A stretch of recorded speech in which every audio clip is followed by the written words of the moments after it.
Okay, guys, we need to have a conversation. You see, buy-to-let is in big trouble. In this video, I'm going to unpack exactly what the problems are with buy-to-let and why it's going to be really hard to be a buy-to-let investor in 2023. Now, this channel is all about my investment journey. We're building a portfolio for my two daughters at the moment. And so I'd like to invite you on that journey with us. So while you're here, make sure you subscribe to the channel and hit the bell notification. We've got new content every single day on the property market and property investing. And I want to make sure you join us on that journey too. Now, buy to let, it's tough out there at the moment. We've had so many things that have been absolutely kicking us as buy-to-let investors. And so I have been saying in my videos recently, I just think that buy-to-let is really tough and you might want to look at some other strategies. Now, buy-to-let can work in some areas, I'm going to cover that, but there are big chunks of the country where you'll really struggle to get a buy-to-let working at the moment. So what's the problem at the moment? Well, one of the biggest problems that landlords are facing is something called Section 24. Now, Section 24 is a new way of taxing landlords, and it's quite unfair, to be totally honest. I've been a business owner pretty much the same length of time that I've been a landlord. And as a business owner, I have the income that comes into my business, and then I can knock off expenses.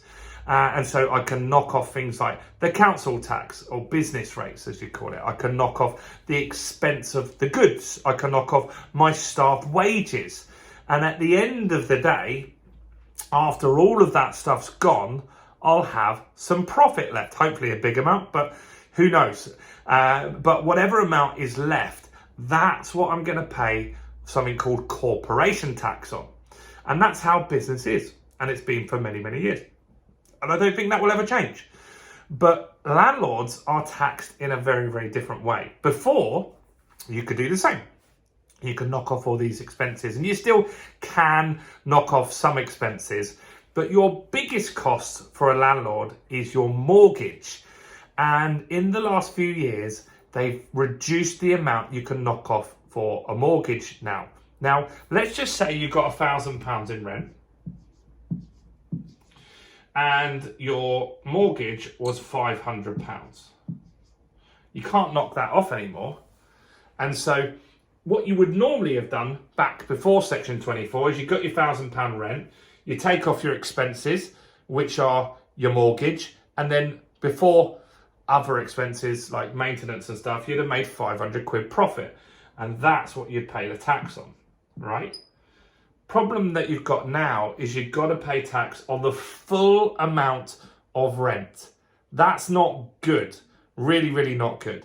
And so that's not good for the reason being that if you're a higher rate tax earner, which a lot of landlords are, now they might have to pay 50% tax on, they've only got 50% of the income, so they could be breaking even at best. That's before maintenance or anything went wrong with the property. So that's a really bad thing that's happened to buy-to-let investors. Next is interest rates, right? You're hearing this all the time. I'm going to have another video for you this week on interest rates. We've got them going up on Thursday, I believe, to 4% at the least. So interest rates are going up, meaning we've got less margin in our profit in our business, right? So that 500 quid now might have gone up to 600 quid, meaning you could be negative if you were in a Section 24 scenario. So that's not good either, is it? And so interest rates is going to be one of the biggest burdens that we've got on there. And another one that we've got is something called EPCs, right? So these are energy performance certificates. Now, they're saying by 2025, you've got to have that up to level C as a minimum, a level C. That's insane. Victorian properties are never going to get to a level C. And that means that potentially there could be a lot of landlords that leave the market. Now, because of these things here, 30% of landlords have left the market in the last couple of years. And that's not a good sign. That means that there's less stock and it means that rents are actually rising really, really fast still at the moment, which isn't good for tenants. Ultimately, it's not good for landlords as well. We want the market to be going up at a steady rate. Rents shooting up or mortgages shooting up, none of this is particularly good news. And so this means that buy-to-lets can be really, really hard. So in the south of England where I've invested, and in the north of England, there's great differences in those two regions. Now in the south, I would say buy-to-let is dead. Like, I just think that it's very, very hard to get when I say buy-to-let, I'm talking about a standard buy-to-let where you buy a nice property, it needs no work done on that property, and you rent it out. The problem is the rents, while going up, they're not high enough to give the return that the mortgage company needs. So normally on a mortgage, on a buy-to-let, you would be able to borrow 75% of the value of the property. House prices rocketed up for the last 2 years, which means that you probably can't do that. Last purchase I had in Dorking for Georgia in the south was 75. We couldn't get 75% loan to value. In fact, it went to around 70%, right? That's a big difference. When you're buying something for nearly 300 grand, that's an extra £15,000 you've now got to put in as a deposit, which makes it very, very hard for the numbers to stack up and work down south. But it can still work in the north. And so I'm still looking at normal buy-to-lets, but I'm also looking at HMOs up in Doncaster at the moment. That's our next deal that we're going to get over the line. And so in those areas, buy-to-let does work. And that's because rents are relatively high, house prices are relatively low. So north, I would say tick. South, I would say no tick, cross. It really doesn't work. So what could you be doing instead? That's what you really want to know, right? Before we jump into that, give me a quick like on this video, guys. That really helps me with the YouTube algorithm.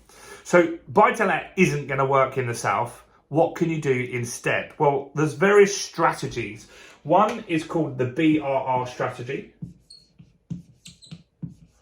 And that's where you buy something down south and you buy something below market value because it needs work done on it. Or you can add value. So I've recently done some deals where I took a 1-bedroom flat, turned it into a 2-bedroom flat. I took a studio flat and turned that into a 1-bed. Then you can add value, and on a refinance, you can pull out some money, hopefully a good chunk of it, and get it down so you're close to this 75%, if not less. Like, if not even better than that. So buy, refurbish, refinance, rent. We've got tons of videos on the channel about that. That's a great strategy that can work instead of just a normal buy-to-let.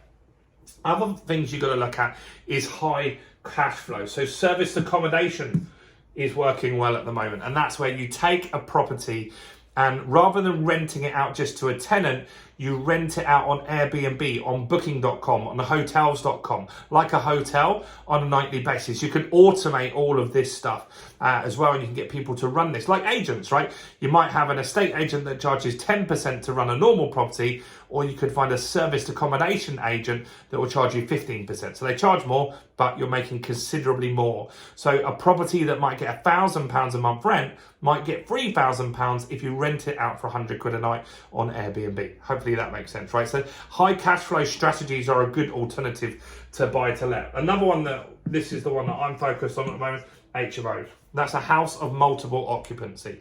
And that is where you take a property, you might take a 3-bedroom house, and then you could take the downstairs the living room and dining room and rent those out as bedrooms as well, and rent it out on a room by room basis. That means you might take a property that gets £1,000 normally in rent, but because you rent it out on a room by room basis, you get £500 for 5 rooms, giving you £2,500 rental income. Obviously, you've got more expenses and stuff like that, but these are higher cash flow strategies that will work. Buy to let is really going to struggle in the south. I don't think it's going to come back for a while. Maybe house prices will go down Or if the house prices, even if they just leveled out and the rents continue to go up, then it might look at working in a year or two from now. But right now, it's going to be really, really tough to get that strategy working. But what do you think? What do you think about buy-to-let? Do you think it works? Do you think it doesn't work? Are you doing it up north where it is working? Are you doing it up down south? Maybe you bought a while ago and it still works for you down here. I mean, I've got, like, for full transparency, I've got a ton of buy-to-lets in the south that do work, but I bought them ages ago, right? So I bought them at a price where the mortgage is so low now, it stacks up and it works. So it's not a problem for me. But if I was buying new deals, it wouldn't be so great. And the deal that I bought in Dorking, I did have to put a bigger deposit down. I only bought that property because I own another one in that block, and that's my goal, to ultimately own that block eventually in the future. I'd love to know your thoughts though. What do you think on all of this? Any questions, comments, do comment below. Do subscribe and hit the bell. We're trying to get to 5,000 subscribers. We're nearly going to hit 4. I think we're going to hit 4,000 subscribers this week. We're doing 50,000 views a month now, which is incredible. Let's get that to 100,000. So do like the video. That'll help push it out to more people. Do check out all the other content on my channel, including this video right here, which is talking about how you can get a property for just £1. So go and watch that video about how to get a property for £1 right here.